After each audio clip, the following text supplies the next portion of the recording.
Hai hai hai semuanya.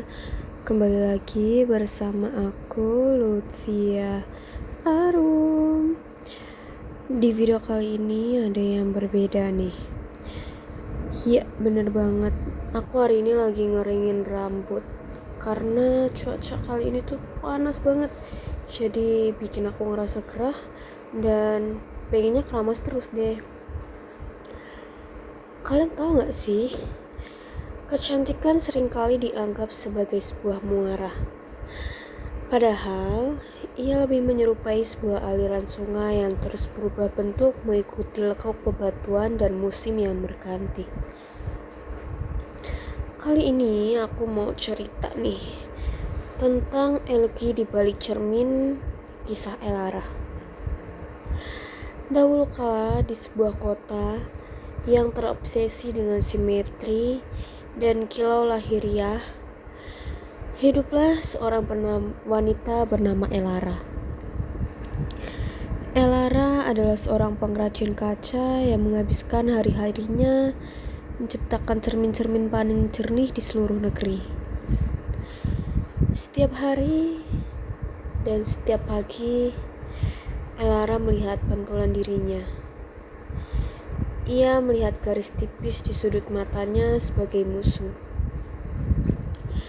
dan warna kulitnya yang memucat karena debu kaca sebagai kegagalan. Baginya, kecantikan adalah sebuah standar yang kaku, seperti kaca yang ia tiup. Jika ada satu gelembung udara kecil saja, maka produk itu dianggap cacat. Suatu hari, seorang penggelana tua datang ke bengkelnya. Penggelana itu tidak membawa emas, melainkan sebuah pecahan batu kusam. Lalu ia berkata,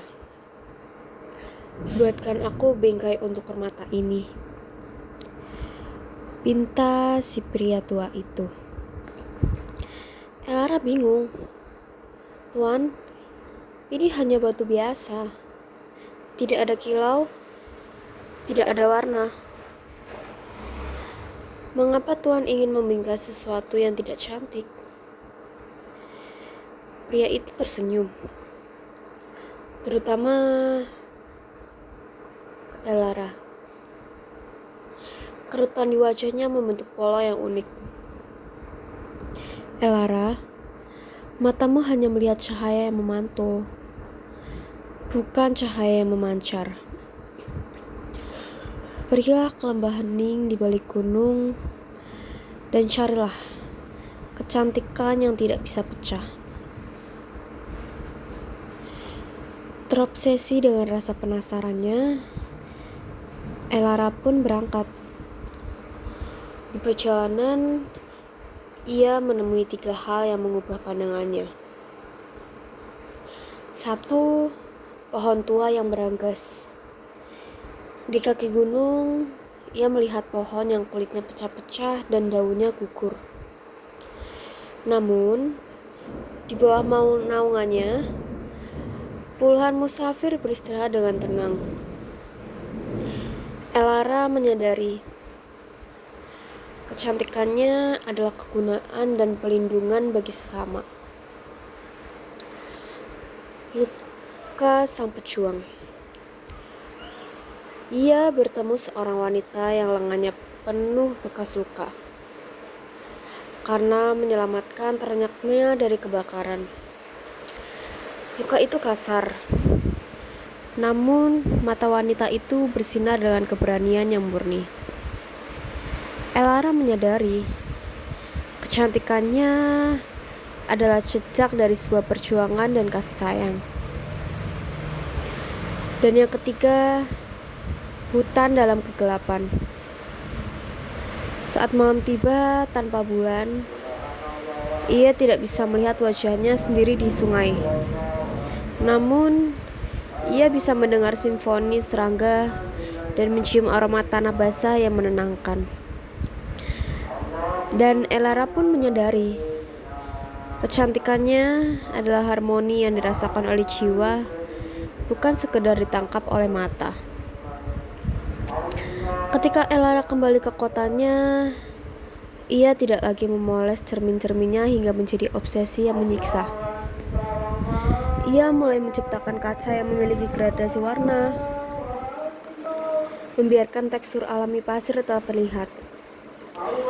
Penduduk kota bertanya, "Mengapa karyamu berubah? Ini tidak sempurna." Elara menjawab dengan tenang, "Kesempurnaan adalah kebodohan yang membuat kita lelah. Kecantikan yang sejati adalah kejujuran. Ia ada pada retakan yang menceritakan sejarah, pada mata yang memancarkan empati, dan pada tangan yang bekerja untuk kebaikan." Kecantikan tidak ditemukan dalam ketiadaan cacat, melainkan dalam cara kita memuliakan kekurangan tersebut. Dunia modern memaksa kita untuk awet muda selamanya. Namun, ada kecantikan yang luar biasa pada perubahan, seperti karat pada gerbang tua, lumut pada batu candi, atau kerutan tawa pada wajah seorang nenek. Itu adalah tanda bahwa kita benar-benar hidup. Kecantikan yang instan seringkali cepat pudar. Namun, kecantikan yang dibangun lewat proses seperti karakter seseorang yang dibentuk oleh pengalaman pahit atau keahlian yang diasah bertahun-tahun memiliki berat yang berbeda. Ia tidak mudah goyah oleh kritik. Seringkali, hal yang paling kita benci dari diri kita, misalnya bekas luka, suara yang unik, atau cara berpikir yang berbeda, justru adalah hal yang paling diingat dan dicintai oleh orang lain. Itulah sidik jari, kecantikan kita yang tidak dimiliki oleh orang lain. Kecantikan itu seperti sebuah puisi panjang.